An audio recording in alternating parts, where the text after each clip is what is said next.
les salutations d'un peuple digne et résilient qui, malgré les épreuves, revendique pour lui-même et pour l'humanité entière trois promesses universelles: le développement, le respect de la dignité humaine et la paix. La paix qui est aujourd'hui l'urgence absolue du peuple haïtien. Au nom de ce peuple, je vous adresse, Madame la Présidente, mes plus sincères félicitations pour votre élection à la tête de cette Assemblée. J'exprime également ma gratitude au secrétaire général Antonio Guterres pour son engagement indéfectible en faveur de notre organisation et son soutien constant et multiforme à la République d'Haïti. Mesdames, Messieurs, le thème de cette session, Mieux ensemble, 80 ans et plus pour la paix, le développement et les droits de l'homme, honore l'œuvre remarquable accomplie au fil des décennies. Il rappelle aussi l'impératif de rester unis et résilients face aux crises sans précédent qui menacent l'avenir de la planète, la paix et la sécurité internationale. Aujourd'hui, la faim menace des millions de vies, les conflits armés se multiplient et l'extrême pauvreté s'intensifie, provoquant des migrations forcées qui ébranlent la stabilité internationale et qui mettent à l'épreuve la solidarité des nations. À ces défis s'ajoutent les changements climatiques, la montée du terrorisme, les atrocités de masse, la criminalité transfrontalière, le recul des droits humains, la désinformation. On ne peut fermer les yeux sur l'urgence de renforcer les systèmes de santé, d'assurer une transition énergétique juste et de promouvoir l'égalité de genre, l'inclusion des jeunes. Ces enjeux appellent nous, les leaders mondiaux, à assumer notre responsabilité de bâtir une organisation des Nations Unies mieux adaptée aux défis d'aujourd'hui et aux espoirs de demain. Nous devons veiller à ce que toutes nos actions, y compris les avancées technologiques comme l'intelligence artificielle, servent à la paix, le développement et la dignité humaine. Mesdames et messieurs, à seulement 4 heures de vol d'ici se joue une tragédie humaine, l'une des plus graves de notre hémisphère. Chaque jour, des vies innocentes s'éteignent sous les balles, le feu, la peur. Des quartiers entiers disparaissent, forçant plus d'1 million de personnes à l'exil intérieur et réduisant à néant souvenirs, investissements, infrastructures. Des milliers d'enfants sont privés de leur droit fondamental à l'éducation. Des milliers de jeunes sont condamnés au désespoir. Des centaines de filles et de femmes violées portent à jamais dans leur chair et dans leur âme les stigmates de la violence. Près de la moitié de la population est confrontée à une insécurité alimentaire aiguë. Le système sanitaire s'effondre. Les hôpitaux sont vandalisés, incendiés ou contraints de fermer leurs portes. Les médecins fuient, des vies sont sacrifiées, faute de soins. Même la prise en charge des personnes vivant avec le VIH ou la tuberculose est menacée. Voilà le visage d'Haïti aujourd'hui, un pays en guerre, un Guernica contemporain, une tragédie humaine aux portes de l'Amérique, à seulement 4 heures de vol d'ici. Il faut le dire, en Haïti, c'est une guerre qui se joue, une guerre entre des criminels qui veulent imposer la violence comme ordre social et une population désarmée qui lutte pour préserver la dignité humaine et la liberté. La riposte doit être ferme et résolue.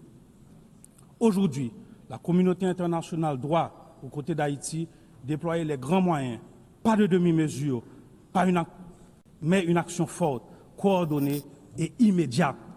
Le silence ou l'inaction n'est pas une option. Il faut agir vite pour protéger des vies, rendre l'innocence à des enfants, offrir un avenir à des jeunes et permettre à des citoyens et citoyennes de décider de leur avenir par les urnes. Chaque minute perdue se traduit en vies humaines sacrifiées et en recul de la démocratie. Haïti veut la paix. Haïti attend la paix. Haïti a droit à la paix. Oui, mesdames et messieurs, la paix aujourd'hui, le besoin le plus urgent du peuple haïtien, elle est la raison d'être du combat sans relâche que mènent nos forces de l'ordre et la mission multinationale d'appui à la sécurité. Beaucoup de policiers et soldats sont tombés dans la guerre contre les groupes criminels. Hommage à ces héros haïtiens et kenyans qui ont payé de leur vie, leur engagement pour le rétablissement de la paix et de la sécurité en Haïti. Aujourd'hui, des 2500 initialement requis et promis, il y a sur le terrain seulement 1 millier de membres de la mission multinationale. Leur bravoure, conjuguée à nos portes, à nos propres efforts, n'a pas réussi à contenir la crise sécuritaire. Pourtant, nous avons augmenté de 40% le budget des forces de l'ordre, recruté de nouvelles promotions, renforcé nos effectifs, acquis du matériel et des équipements. Nous devons nous rendre à l'évidence. Haïti se trouve à l'épicentre d'une menace régionale inédite. Des réseaux criminels puissants et lourdement armés cherchent à déstabiliser le pays et à dominer les économies de notre espace commun. La nouvelle ligne de front de ce combat se trouve chez nous, en Haïti. Si nous échouons les affronter sur notre sol, il sera illusoire de les contenir ailleurs dans la région. C'est pourquoi nous devons afficher la même détermination, la même fermeté et la même unité que celle dont nous avons fait preuve dans la lutte contre le terrorisme. Haïti ne peut et ne pourra relever seul un tel défi. Aujourd'hui, il est impératif de mobiliser une force robuste, disposant de mandats clairs et de moyens matériels, logistiques et financiers adéquats. En cette matière, les leçons de l'expérience de la MMAS et les recommandations des experts haïtiens doivent être mises à profit. Nous avons également besoin d'une coopération internationale renforcée, fondée sur le partage de renseignements et de contrôles douaniers rigoureux afin de stopper le flux d'armes, de munitions, de drogue et de financement vers les gangs. La paix ne pourrait être restaurée que si nos partenaires de la région veillent par des mesures concrètes à ce que leur territoire ne serve plus de point de départ ou de transit à ces trafics. Les approches qui n'ont pas porté de fruits hier ne sauveront pas Haïti aujourd'hui. Il est impératif d'écouter la voix du peuple haïtien, d'oser des solutions nouvelles, fortes et adaptées aux réalités du terrain. En ce sens, nous souscrivons pleinement aux efforts engagés pour transformer la mission multinationale d'appui à la sécurité.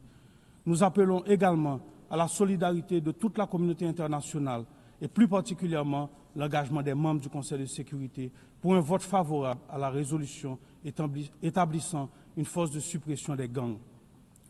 C'est pourquoi je veux exprimer, au nom du peuple haïtien, ma profonde gratitude aux États-Unis d'Amérique et au Panama pour cette initiative, dont la concrétisation marquera un tournant décisif dans la lutte contre l'insécurité qui étouffe notre nation. J'adresse également mes remerciements à l'administration du président Trump pour les efforts déployés afin d'apporter soutien et ressources dans notre lutte commune contre les gangs, ces ennemis qui menacent à la fois Haïti et toute la région. Aujourd'hui, la complexité de la crise haïtienne ne doit pas servir de prétexte à des plaidoyers sans fin, à des négociations interminables ou à des blocages dictés par des considérations géopolitiques. Chaque jour, des décisions profitent aux groupes criminels. L'urgence commande d'être proactif, de s'élever au-dessus des divisions pour agir ensemble, au service des valeurs qui nous rassemblent, la paix et la dignité humaine. Haïti accueillera avec intérêt l'organisation d'une rencontre de haut niveau afin d'aplanir les obstacles et d'avancer concrètement. À cet effet, nous saluons les pays de la région qui ne cessent de nous apporter leurs inestimables soutiens, notamment à travers des déclarations au sein de diverses organisations régionales telles que l'OEA et la CARICOM. Nous apprécions à leur juste valeur leur démarche auprès des partenaires du Conseil de sécurité pour une réelle solution à la crise sécuritaire en Haïti. Nous rendons également hommage à tous les États qui, lors des crises passées, se sont tenus à nos côtés et exprimons l'espoir de pouvoir compter à nouveau sur leur engagement. Ensemble, nous pouvons et nous devons résoudre cette crise qui a trop duré. 12 millions d'hommes, de femmes et d'enfants attendent cet engagement. Mesdames, Messieurs, le Conseil présidentiel de transition est né d'un consensus politique issu d'intenses négociations entre les forces vives de la nation. Ce Conseil, dont la mise en place a été appuyée par d'importants partenaires internationaux et facilité par les éminentes personnalités de la CARICOM, dispose d'un agenda clair, au cœur duquel figure l'organisation d'élections libres et crédibles. Je répète, d'élections libres et crédibles. En dépit des multiples défis liés à la crise sécuritaire, le processus électoral pour lequel le CPT et le gouvernement font preuve d'une volonté politique réelle connaît des avancées significatives. Le Conseil électoral provisoire a déjà identifié plus de 85% des centres de vote, mobilisé plus de 70% du personnel électoral et un financement national de 65 millions de dollars est garanti. Le Conseil présidentiel de transition collabore étroitement avec la mission multinationale d'appui à la sécurité, l'OEA, la CARICOM et le BINU pour préparer des élections libres, transparentes et inclusives, reflétant la volonté souveraine du peuple haïtien et garantissant la participation pleine et effective des femmes, des jeunes, des personnes en situation de handicap et des groupes marginalisés. Dans le souci de maintenir une cohabitation politique productive, des efforts constants sont entamés et poursuivront pour élargir le dialogue avec différents secteurs de la vie nationale, pour renforcer le consensus et prévenir un vide qui serait fatal à la démocratie et à la stabilité. Le peuple haïtien doit pouvoir choisir ses dirigeants. L'État veut organiser des élections crédibles. Notre plus grand obstacle demeure le rétablissement de la sécurité. L'appel urgent et solennel que nous venons, une fois de plus, de lancer pour résoudre la crise sécuritaire en Haïti ne doit pas rester lettre morte, ni se perdre des discours ou des promesses non tenues. En Haïti, la paix ne peut plus attendre. Mesdames et messieurs, la période transitoire ne permet pas d'engager toutes les grandes réformes structurelles dont le pays a besoin, mais la crise humanitaire actuelle doit être adressée. À ce jour, l'État haïtien a fourni 72% de l'aide d'urgence destinée aux personnes déplacées internes et accompagne la relocalisation des familles. Nous exprimons notre profonde gratitude aux partenaires internationaux, mobilisés à nos côtés de la réponse humanitaire et accueillons avec un vif intérêt les initiatives porteuses de ceux qui, comme l'Association des États de la Caraïbe, choisissent de rejoindre cet élan. Mais notre stratégie ne se limite pas seulement à l'assistance immédiate. Nous devons impérativement passer de l'aide à l'investissement. En ce sens, la volonté du gouvernement est d'initier le développement de deux grands pôles économiques, le Grand Nord et le Grand Sud, autour de filières stratégiques telles que l'agro-industrie, le textile, l'énergie renouvelable, le tourisme et les services. Haïti entend continuer à compter sur ses partenaires clés pour traverser cette période difficile et relancer son économie. Nous appelons à leur soutien à travers la mise en place de mécanismes concrets tels que le renouvellement de la loi Hope Help ou le lancement de projets de rénovation urbaine qui permettront de créer des emplois, de sortir durablement de l'impasse humanitaire et de réduire les pressions migratoires haïtiennes dans la région. Mesdames et messieurs, 2025 marque le bicentenaire de l'ordonnance imposant à Haïti le paiement d'une rançon pour la reconnaissance de son indépendance. Notre voix s'élève pour réclamer réparation, non pas dans un esprit de revanche ni d'acrimonie, mais avec un souci de justice et de vérité. Nous avons accueilli avec satisfaction la déclaration de la présidence française qui reconnaît la nécessité d'ouvrir des espaces de dialogue et de vérité historique, ainsi que la résolution du 5 juin 2025 de l'Assemblée nationale française reconnaissant l'injustice de cette rançon. Haïti a mis en place le Comité national de réparation et de restitution. Nous demandons que ces avancées soient suivies d'actions concrètes. La France, patrie des droits de l'homme, a aujourd'hui l'opportunité d'écrire une nouvelle page de son histoire avec Haïti en honorant les idéaux de liberté, d'égalité et de fraternité qui nous unissent. Mesdames et messieurs, je me dois de souligner l'apport inestimable de la diaspora haïtienne à travers le monde et le sort souvent difficile qui lui est réservé. Qu'ils vivent en Amérique, en Europe, en Afrique ou ailleurs, les millions d'Haïtiens à l'étranger contribuent au développement d'Haïti. Alors que nous traversons une crise multidimensionnelle, nous appelons à la patience et à la compréhension de nos partenaires et amis, afin que nos ressortissants soient toujours traités avec respect et dignité. Derrière chaque migrant, il y a un visage, une famille, une histoire et une contribution au pays d'accueil. Haïti réaffirme son attachement au dialogue et à la coopération bilatérale dans l'esprit du bon voisinage et du respect mutuel, afin d'identifier des solutions équilibrées et durables aux problèmes de l'île.